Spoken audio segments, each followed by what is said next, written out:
Bago pa man maglandfall ang bagyong Ramil, nakaranas na ng malakas na ulan at pagbaha ang ilang probinsya sa bansa.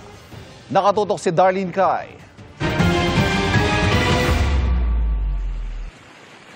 Hindi mo marang nagdagat.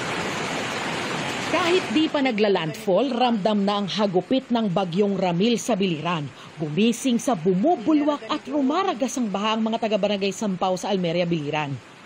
Mabilis ding bumaba ang baha nang huminto ang ulan ayon sa barangay. Umapaw naman ang Pulangi River sa Kabakan, Cotabato matapos ang malakas na buhos ng ulan. Inilikas ang mga residenteng nakatira malapit sa ilog. Namahagi rin ng tulong ang lokal na pamahalaan sa mga apektadong pamilya.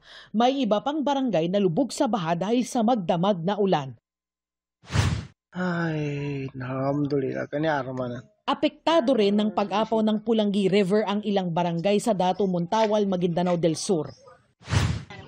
Sa bayan ng General S.K. Pendaton, halos umabot na sa bubong ang baha. Sa tala ng MDRRMO, nasa 300 pamilya ang lumikas nang pasukin ng tubig ang kanilang mga bahay. Pero mismong ang evacuation center nalubog sa baha. Kaya ang mga residente nananatili sa gilid ng kalsada. Ayon sa MDRRMO, catch basin ang kanilang lugar tuwing binabaha ang mga ibang lugar at umaapaw ang mga ilog sa paligid. Namahagi na ng tulong ang lokal na pamahalaan sa mga apektadong residente. Para sa GMA Integrated News, Darlene Kai, nakatutok 24 oras.